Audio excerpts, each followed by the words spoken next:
Jokowi dianggap memang bukan lagi magnet yang bisa melindungi Budi Ari. Budi Ari, kasus hukum judi online itu, publik juga tahu ketika dia memimpin Kementerian Kominfo menolak kehadiran Projo karena dianggap penumpang gelap politik, dianggap sebagai penyusup politik yang membawa nilai-nilai tuan lamanya. Ini langkah oportunis dari Budi Ari dan Projonya. Relawan itu ternyata bisa diperjualbelikan.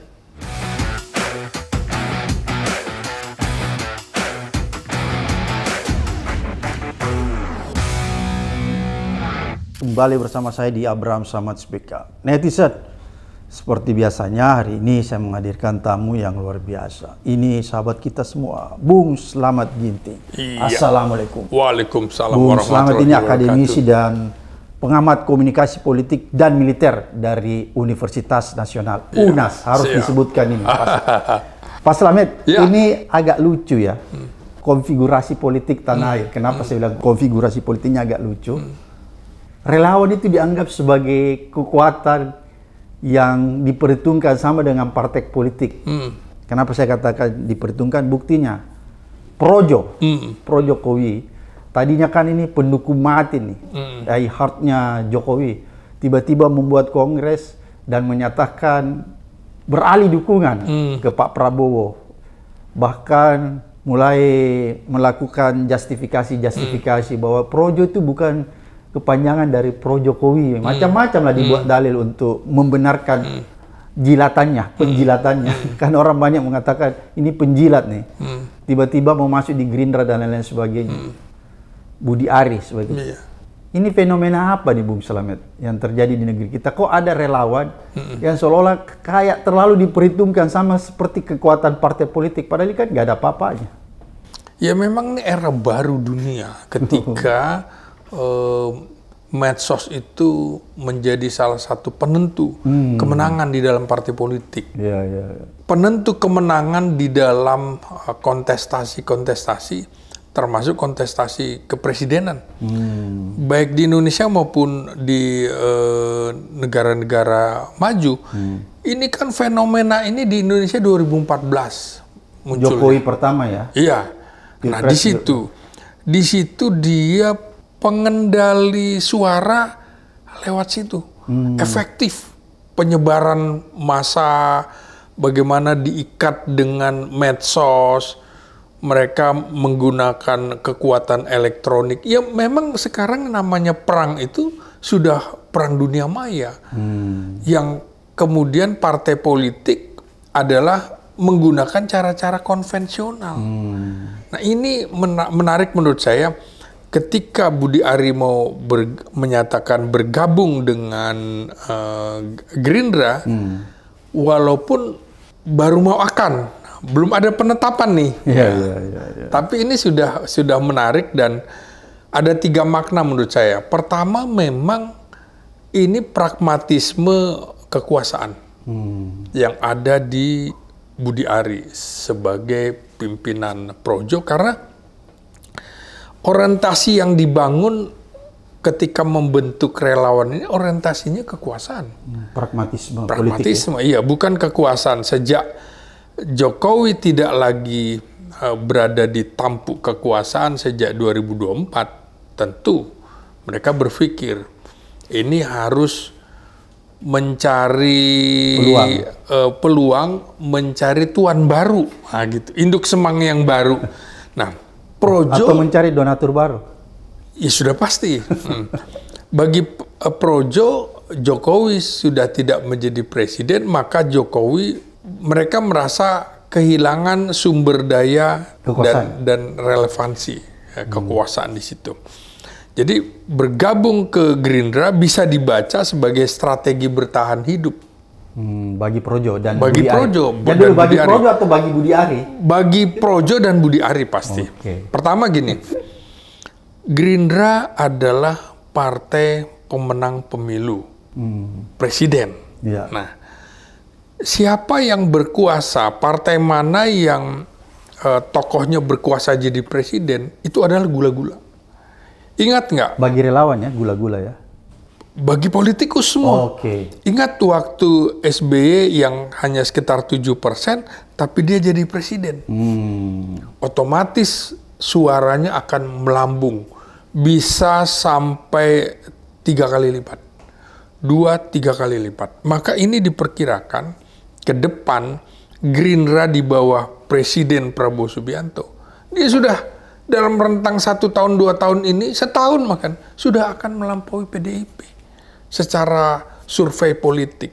Nah, menjadi bagian dari Gerindra itu akan membuka akses ke struktur kekuasaan bagi Projo, bagi Budi Ari, karena ini tidak dimiliki oleh organisasi relawan. Jadi dia tetap membutuhkan partai politik. Apalagi partai politik seperti Gerindra.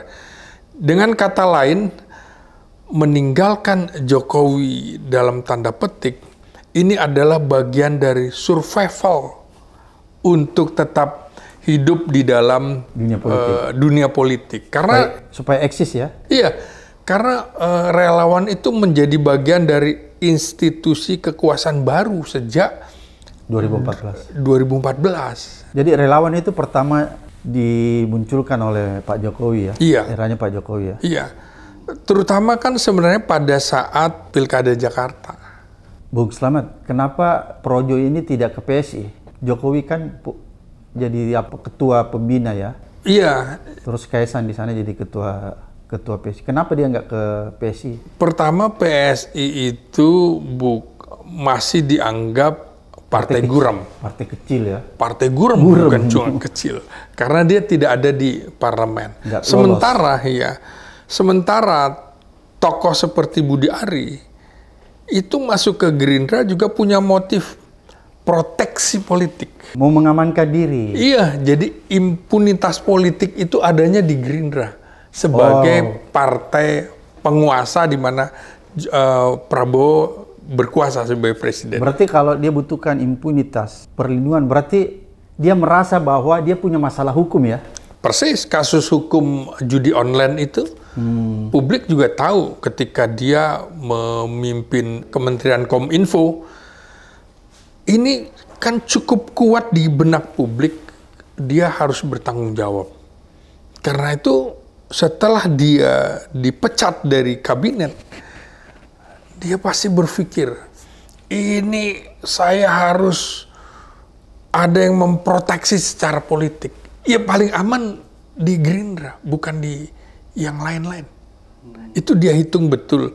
Jadi dalam politik Indonesia, aktor yang tengah terseret kasus hukum biasanya, dia akan seperti cacing kemanasan dan mencari perlindungan, proteksi.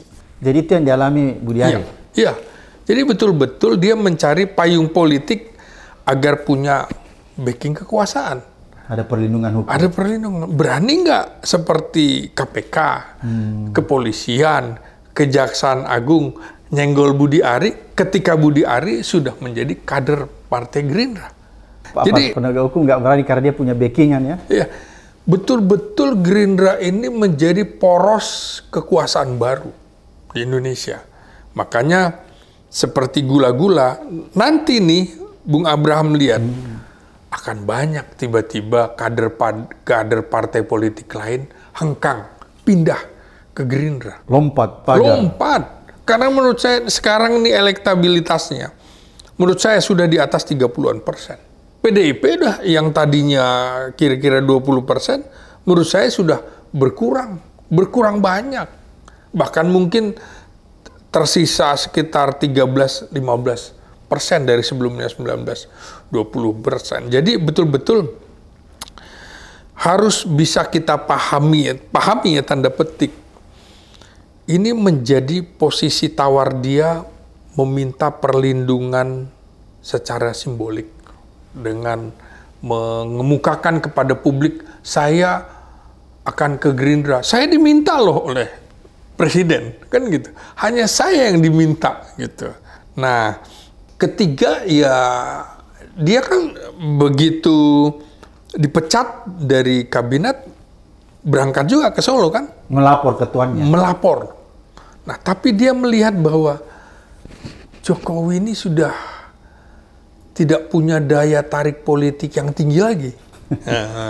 Walaupun dia ada di PSI ya? Iya, iya. Jadi secara institusional daya tarik Jokowi sudah berkurang. Walaupun secara politik dia belum mati. Masih kuat ya? Masih kuat. Dia masih punya kekuatan di Parcok? Ya, kemudian juga secara finansial kuat sekali. Jokowi kini bukan lagi figur sentris yang kemudian bisa menjadi pusat kekuasaan politik formal. Jadi betul-betul sebagian relawan di Projo juga yang memang cara berpikirnya bukan kerakyatan. Cara berpikirnya adalah kekuasaan. Pragmatisme. Jadi Jokowi dianggap memang bukan lagi magnet struktural politik yang bisa melindungi, Budi Ari, yang bisa mengamankan, yang bisa mencarikan posisi kekuasaan. Jadi betul-betul perlahan tapi pasti perpindahan Projo ke Gerindra merupakan gabungan antara strategi bertahan hidup, kemudian yaitu pragmatisme politik, kemudian juga kebutuhan perlindungan politik, dan yang ketiga karena Jokowi sudah tidak menarik lagi secara politik begitu. Iya. Bung Slamet, ini kan menarik sebenarnya ketika tahun 2014 ketika mulai ada yang disebut relawan dan lain sebagainya. Itu kan patron politik jadi berubah ya. Konfigurasi politik Indonesia jadi berubah. Seolah-olah relawan itu sangat menentukan. Dia lebih powerful daripada partai politik. Jadi hampir mendegradasi posisi partai politik yang ada di Indonesia. Menurut Bung Slamet Ginting, sehat nggak ini bagi politik tanah air kalau relawan itu dianggap menjadi satu kekuatan politik yang begitu diperhitungkan dalam setiap konstelasi politik? Ya memang cari aman orang ke relawan. Artinya kan tidak ada akuntabilitas politik, tidak ada akuntabilitas publik yang bisa dikenakan kepada organisasi relawan. Beda dengan partai politik. Ada aturannya. Ada aturan. Uang lo dari mana? Nah, kan kira-kira gitu. Bisa diaudit. Bisa diaudit. Kalau relawan ini bebas. Bebas dia. Nah, dia juga bebas pindah-pindah, lari dari tanggung jawab. Itu memang fenomena menarik sekarang. Jadi dia tidak terorganisasi yang bisa dipantau secara akuntabilitas politik, akuntabilitas publik, akuntabilitas finansial, maka menguntungkan menjadi relawan. Karena dia tetap mempunyai akses kekuasaan, dia menjadi kekuatan politik yang bisa menekan gitu. Dengan asumsi apa? Kami ada sekian ribu. Iya, di sekian provinsi.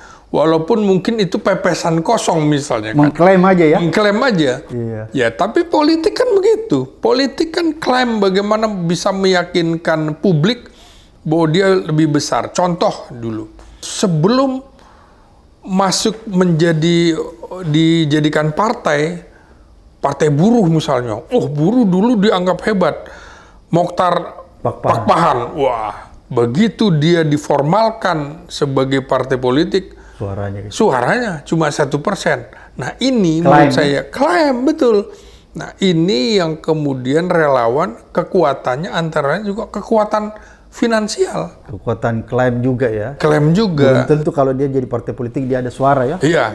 Jadi betul-betul alat kekuatan politik, penekan terhadap struktur kekuasaan akan digunakan. Apakah ini akan berlanjut terus fenomena ini, Bung Slamet? Fenomena relawan itu akan berlanjut terus di pemilu-pemilu berikutnya? Akan.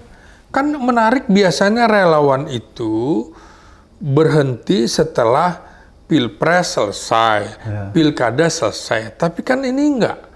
Relawan dipelihara terus gitu kan. Karena memang betul-betul dia menjadi alat penekan. Efektif juga.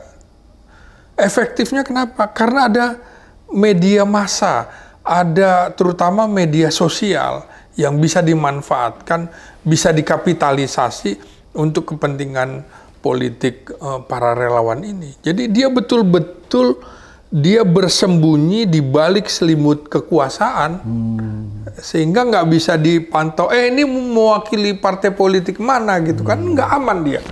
Sehingga dia bebas juga seperti Projo katanya, dia ada di semua partai.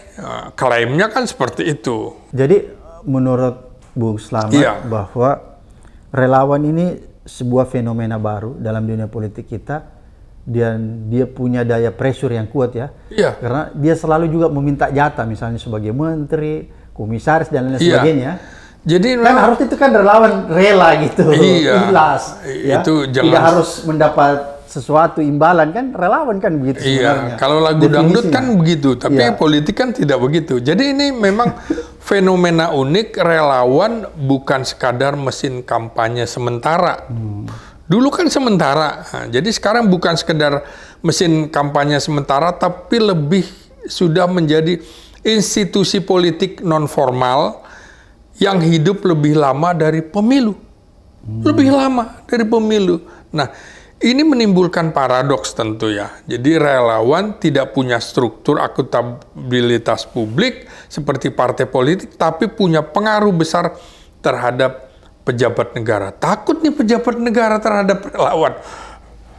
Budi Ari, ketum Projo, takut masuk di dalam struktur kabinet. Nah, jadi mereka juga... Padahal harus relawan ini ikhlas ya? Ikhlas. Nah, sering menjadi jembatan informal juga antara rakyat dengan kekuasaan.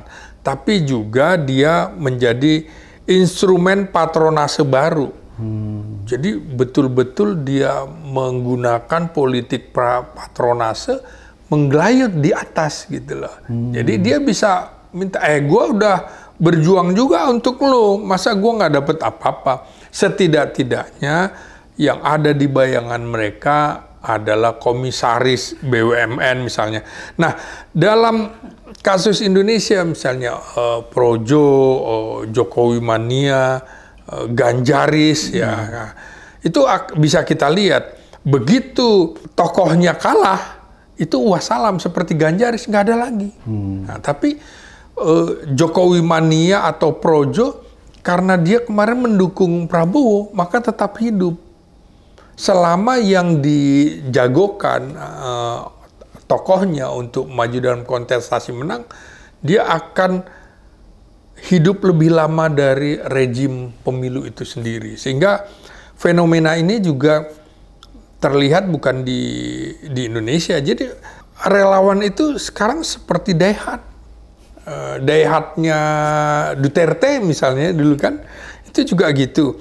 Jadi ada Duterte daihat supporters yang menjadi kekuatan politik yang lebih kuat dari partai politik. Hasilnya apa? Hasilnya Duterte menjadi presiden, anaknya menjadi wakil presiden. Sama fenomena Indonesia ya? Iya, jadi indeks demokrasi menurun karena itu tadi, politik personal dan relawan menyingkirkan politik ideologis dan institusional. Jadi salah satu yang membuat indeks demokrasi turun ya ini. Keberadaan relawan. Keberadaan relawan. Nggak ada ideologi politik lagi. Dia mau masuk dimanapun silahkan. Nah, dengan kata lain, relawan adalah alat mobilisasi yang cepat. Karena ada di mana-mana, tapi bukan fondasi demokrasi yang sehat. Jadi fondasi demokrasi ini menjadi tidak sehat dengan relawan. Nggak mau, untungnya mau, tanggung jawabnya nggak. Kan gitu. Jadi keberadaan relawan ini bukan salah satu indikator supaya indeks demokrasi kita itu semakin bagus, justru sebaliknya ya? Iya, semakin buruk. Dan juga relawan itu ternyata bisa diperjualbelikan. Ya kan? Gue punya masa, gitu kan. Jadi tadinya Projo kok bisa jadi, misalnya Jokowi Mania bisa jadi Prabowo Mania. Kan dagang itu namanya kan, nggak bener-bener nggak punya ideologi. Ideologinya adalah fulus. Ya, gitu. Jadi betul-betul relawan ini alat untuk diperjualbelikan. Lu mau nggak? Gue punya massa nih. Gue bisa melakukan mobilisasi. Jadi kayak demo itu kan ada organisasi tanda petik. Lu mau demo di mana, berapa masanya, gue bisa kirim, gue bisa kasih, gitu. Seperti begitu analoginya. Seperti gitu analoginya. Iya, iya. Jadi itu justru merusak sendi-sendi demokrasi ya, makanya salah satu faktor yang menurunkan indeks demokrasi kita ya. Iya betul, kan praktis nggak ada ideologi partai, nggak ada. Ideologinya fulus, betul-betul. Dia menjadi alat mobilisasi yang cepat, karena nggak ada struktur. Kalau ada struktur seperti partai politik, dari tingkat pusat ke tingkat provinsi kan harus ada ada perintahnya. Ini kelamaan ini. Sementara relawan, duit peluncur, dah demo. Oke, Bung Slamet, apa sih yang harus dilakukan ya pemerintahan ini atau mungkin legislatif untuk supaya bisa mengembalikan posisi demokrasi kita, supaya indeks demokrasi kita menjadi meningkat? Misalnya, apakah relawan ini harus dievaluasi? Iya, jadi gini ya.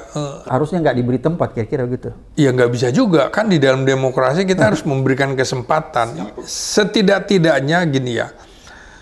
Pesan paling realistis terhadap relawan itu, jangan mempersonalisasi politik. Artinya apa? Misalnya Projo lahir karena figur Jokowi. Ya jelas Projo Jokowi. Walaupun kemarin itu dibantah, sudahlah jejak digitalnya ada. Jadi dia lahir bukan karena ideologi, tapi dia lahir karena figur. Karena figur. Jadi kayak fans club gitulah ya. Kayak fans club. Jadi ketika si figur ini sudah tidak ditampuk kekuasaan, maka basis loyalitasnya sudah pasti akan rapuh gitu. Akan segera ditinggalkan. Ya konsekuensinya gitu. Ya kan Jokowi udah nggak bisa ngasih duit lagi ke gua kan, kira-kira gitu. Jadi sebenarnya kalau dalam teori-teori politik, kalau negara itu semakin bagus demokrasinya, semakin tinggi indeks demokrasi, sebenarnya keberadaan relawan itu di sana tidak berarti. Iya, salah satu indikator demokrasi kuat itu partai politik harus kuat. Partai politik yang kuat ya, bukan relawannya. Bukan relawan. Berarti kalau sebaliknya relawan yang kuat, berarti indeks demokrasi memang hancur ya? Pasti akan turun, karena nggak bisa dikendalikan. Karena dia tidak bisa dinilai. Ada pakem-pakem untuk menilai indeks demokrasi. Ya ini tidak bisa. Misalnya, pendidikan politiknya seperti apa, ya kan? Transformasi politiknya seperti apa? Karena banyak nggak jelas ya. Nggak jelas kalau ini. Jadi partai politik kan bisa dinilai. Kaderisasinya seperti apa? Mekanisme rekrutmen politiknya seperti apa? Ada indeksnya. Oke. Bung Slamet, tapi ini kan begini menurut saya. Kenapa relawan ini menjadi keberadaannya semakin kuat, semakin diperhitungkan, tapi ini kan juga berarti tidak terlepas dari sistem politik kita. Kalau bicara sistem politik kita, berarti tidak terlepas juga dari keberadaan partai politik. Kan berarti partai politik yang memberikan ruang yang sebesar-besarnya, menarik-narik sehingga relawan ini menjadi eksis. Ya karena itu menurut saya juga harus ada redefinisi terhadap partai politik. Oke. Jadi definisi partai politik harus dikaji ulang nih. Sama harus direkonstruksi kembali mungkin. Ya betul, termasuk aturan main dalam sistem politik. Nah kan orang kok bisa tiba-tiba dari sini pindah ke sini dapat kedudukan yang dari mana? Katanya kan idealnya betul-betul partai itu partai kader, ya kan? Kaderisasinya dari bawah. Harus menjalani jenjang ya? Iya, yang PDIP yang katanya partai kader aja sejak 2005 saya kritik. Ketika Jokowi yang bukan kader tiba-tiba dicalonkan jadi wali kota Solo. Saya bilang, Anda tinggal menunggu ajab dari peristiwa ini. Ya 2005 udah saya ingatkan. Dan itu terbukti ya? Terbukti, harusnya FX Rudy Jadi memang betul-betul ketika Jokowi masuk di situ menjadi calon wali kota, itu sama saja PDIP sudah membongkar gemboknya sehingga pintu kandang bisa dimasuki satwa lain selain banteng. Celeng masuk misalnya. Ya kan, celeng masuk, akibatnya tunggu aja. Apakah pada saat itu memang Pak Jokowi ini bukan kader? Bukan. FX Rudy menurut saya yang harusnya. Saya kritik loh, dari 2005, harusnya partai politik nggak bisa begini. Orang sudah berjuang dari bawah, rekrutmennya harus benar. Jadi ini sudah nyaris nggak ada lagi partai kader. Nggak ada ya? Mungkin tersisa PKS, gitu ya. Agak sulit orang masuk, harus dari bawah segala macam. PDIP udah pragmatis menurut saya. Jadi udah nggak ada lagi sebenarnya ideologi partai. Nah ini yang membuat indeks demokrasi juga turun. Ini orang pindah dari partai kanan ke kiri, kiri ke kanan. Ini apa sih? Nggak ada ideologi. Nggak ada ideologi. Nah artinya apa? Ini kemudian dimanfaatkan oleh relawan-relawan. Ini kan relawan ini seperti dulu Golkar, ya kan? Golkar mengaku bukan partai politik, tapi kerjanya kerja politik. Ya, ini kan seperti partai politik itu kambing, Golkar itu domba, hampir sama aja kan gitu. Nah ini juga relawan, tapi dia bekerjanya sebagai institusi politik. Itu yang membuat dia eksis ya? Iya, jadi ketika diperiksa segala macam secara hukum, oh nggak ada hitam di atas putih, nggak ada struktur, nggak ada yang bertanggung jawab. Jadi kalau dia melakukan pelanggaran nggak bisa ditindak kira-kira? Iya, buktinya Budi Ari yang ketua umum Projo aja langsung mau ke Gerindra, yang di bawahnya ditinggal. Jadi betul-betul instrumen politiknya nggak ada. Hanya betul-betul menjadi alat kekuasaan. Dan wajar juga. Kan dia membantah siluetnya aja Jokowi, ya kan? Jadi betul-betul ini dia cenderung loyalitas pada figur, bukan ideologi. Ketika figurnya nggak berkuasa lagi, say goodbye. Gitu. Jadi semua bisa dibantah ya, semua bisa didalilkan kembali. Betul. Oke, Bung Slamet. Kalau begitu, berarti seperti tadi yang Bung Slamet katakan bahwa kita perlu merekonstruksi ulang keberadaan partai politik. Kemudian meredefinisi ulang. Agar supaya partai politik ini bisa kembali kepada kita kira-kira. Betul. Jadi saya juga mengingatkan kayak relawan itu betul-betul dia bersifat temporer. Temporari. Bukan permanen ya? Bukan. Kalau partai politik permanen. Iya. Nah, berorientasi pada kekuasaan bukan ideologi. Nah, karena itu juga jangan menggantungkan harapan demokrasi pada kelompok yang seperti ini. Yang loyalitasnya hanya berbasis figur, bukan gagasan. Partai politik kan gagasan. Gagasan lo apa? Ini ada kasus ini. Penyelesaiannya seperti apa? Kan harus jelas. Misalnya, partai berbasis Islam, ya dia harus nilai-nilai Islami. Partai berbasis nasionalis, dia betul-betul harus memikirkan secara nasional harus begini. Ini kan nyaris nggak ada lagi. Jadi beda memang keberadaan partai politik sekarang dengan partai politik di zaman Orde Lama ya, yang ideologi politiknya jelas ya. Bahkan Orde Baru masih kuat. Orde Baru masih kuat. Cuma kan yang menarik ya misalnya, yang satu berpikir material, itu PDIP, PDI dulu di PDI. Yang satu non material, jadi lebih ke nilai moral ya agama. Tadinya memang partai-partai agama mestinya jadi satu. Partai Kristen Katolik di situ sama dengan partai Islam. Yang non nilai-nilai religi yang sekuler di PDI. Golkar itu keseimbangan, nah gitu kan? Ya jadi antara yang nasionalis, religi dengan apa sekuler kumpul di tengah-tengah itu. Jadi dia nggak sekuler tapi juga nggak terlalu religi. Ya, yang abu-abu di Golkar. Mungkin itu nggak jelas alat kelaminnya. DNA-nya. Tapi mungkin itu yang juga dicita-citakan oleh Bung Karno. Karena Sekber Golkar itu salah satu idenya Bung Karno yang kemudian diteruskan oleh Soeharto. Oh gitu. Jadi Indonesia itu harus tengah-tengah. Nggak boleh ekstrim kanan, nggak boleh ekstrim kiri. Kira-kira partai tengah. Nah, Gerindra, Nasdem, Demokrat, Golkar, itu partai tengah. Ideologinya agak ke tengah ya. Iya, begitu. Tapi bukan itu justru tidak jelas ideologi. Iya, ya artinya Indonesia dengan kebinekaan itu Harus memang begitu. Ya harus memang begitu. Nggak boleh mencontoh yang lain ya. Iya gitu kan. Karena ada kearifan lokal ya. Ada kearifan lokal. Oke, Mas Slamet. Unik memang. Jadi memang keberadaan relawan ini menjadi fenomenal, Iya. menjadi unik dan menjadi salah satu faktor yang menurunkan indeks demokrasi kita betul. karena keberadaan partai politik sendiri zaman sekarang ini masih belum terlihat manfaatnya di tengah-tengah masyarakat. Kira-kira seperti Iya. itu.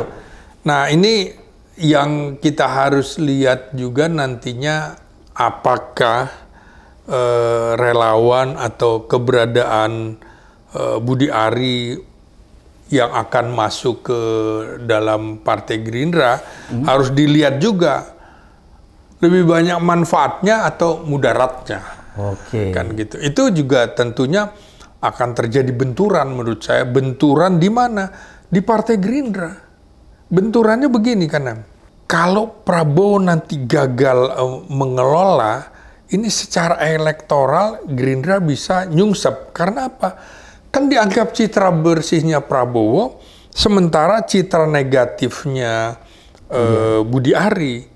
Dan sekaligus juga bisa menandai akhir dari romantisme relawan politik di Indonesia kalau kemudian relawan itu ternyata bisa menggerogoti hasil elektabilitas Gerindra yang sedang di puncak ini. Bung Slamet, apakah fenomena perpindahan relawan dari kesetiaannya dari Jokowi pindah ke Prabowo dalam hal ini Gerindra, kemudian disusul oleh Budi Ari yang menyatakan akan bergabung ke Gerindra, ini bukan bagian dari skenario untuk menyusupkan orang-orang Jokowi di Partai Gerindra? Pasti jawabannya, karena memang di dalam politik itu segala kemungkinan harus dinilai. Oke. Penyusupan iya, kemudian upaya mempengaruhi iya. Jadi kalau dilihat dari jangka pendek, akan terjadi gesekan internal di Gerindra karena beberapa pengurusnya kan sudah menyatakan di dalam beberapa pemberitaan menolak kehadiran Projo Budi Ari. karena dianggap penumpang gelap politik, dianggap sebagai penyusup politik yang membawa nilai-nilai tuan lamanya. Nah, jadi elektabilitas Gerindra di sini menjadi pertaruhan, mungkin juga bisa turun karena publik melihat ini langkah oportunis dari Budi Ari dan Projonya. Kemudian dalam jangka menengah yang ini tadi diprediksi oleh Bung Abraham, ini ada proyeksi terhadap Gibran ke depan. Oh, jadi Budi Ari disusupkan untuk memenangkan Gibran ke Pilpres berikutnya, kira-kira gitu? Jadi kan yang harus diantisipasi begini, ini masa sampai 5 tahun 2029. Oke.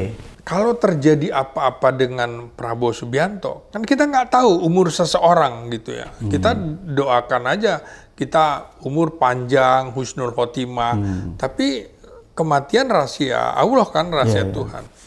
Jadi menurut saya, Gibran sudah diproyeksikan oleh Jokowi untuk menjadi suksesor Prabowo di 2029. Atau sebelum itu. Makanya perlu disusupkan orang-orangnya. Makanya Projo di situ supaya dia bisa berperan sebagai sayap loyalis Jokowi Gibran yang menyiapkan proses transisi di Partai Gerindra.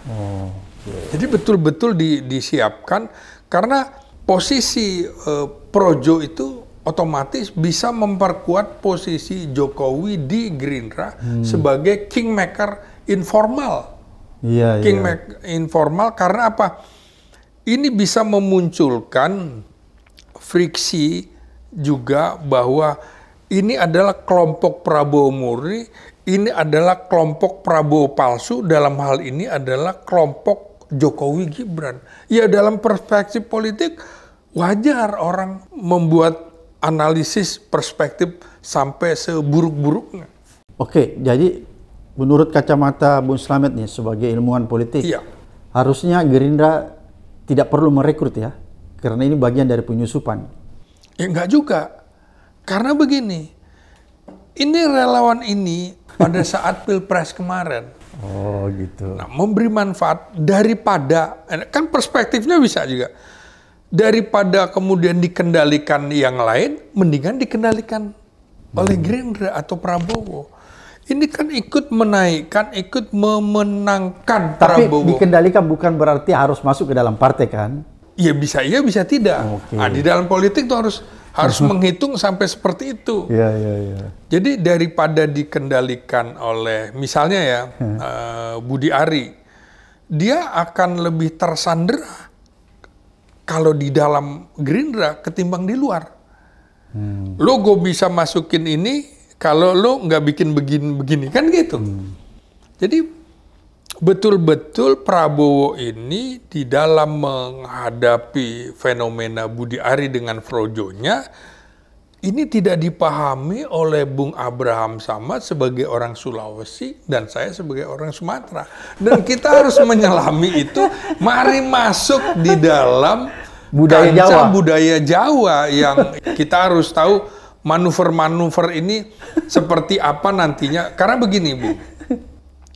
Banyak publik melihat apakah Projo kan lahir dari produk figur Jokowi. Nanti memang untuk menghadapi Jokowi, betul-betul kita harus menjadi tanda petik orang Jawa. Karena untuk Orang Jawa atau Raja Jawa ya? orang Jawa atau Raja Jawa. Jadi betul-betul pergeseran itu betul-betul ada persoalan patronase juga. Dia butuh cantolan politik baru. Nah, Prabowo tahu itu bahwa di dalam politik itu ada patron dan klien. Oke. Jadi dia ingin menjadi klien. Oh. Nah, Prabowo jadi patron. Nah, di posisi kesempatan Prabowo menjadi patron itulah yang akan dimanfaatkan Prabowo untuk mengendalikan Projo agar tidak lagi dikendalikan oleh Jokowi. Jadi benar-benar menurut saya fenomena-fenomena relawan ini dibaca Prabowo bukan sekadar relawan yang sekali kontestasi selesai. Jadi ini kan terus dia menggelayuti menggunakan bekerja sebagai institusionalisasi politik. Karena itu menurut saya Gerindra di dalam hal ini Prabowo lebih baik Budi Ari di bawah kendalinya dia ketimbang di bawah kendalinya Jokowi. Jadi memang sedang adu pintar bermain catur politik Jawa begitu. Oh. Ya, jadi betul-betul ini politik infiltrasi secara halus gaya Jawa yang penuh makna simbolik, bukan konfrontasi. Jadi bukan dihadap-hadapan, Bung. Enggak, betul. Semuanya lewat infiltrasi. Jokowi melakukan infiltrasi sampai ke kamar paling dalam dan sekarang Prabowo juga melakukan infiltrasi secara halus dengan gaya Jawa yang penuh simbol-simbol tanpa konfrontasi. Gitu.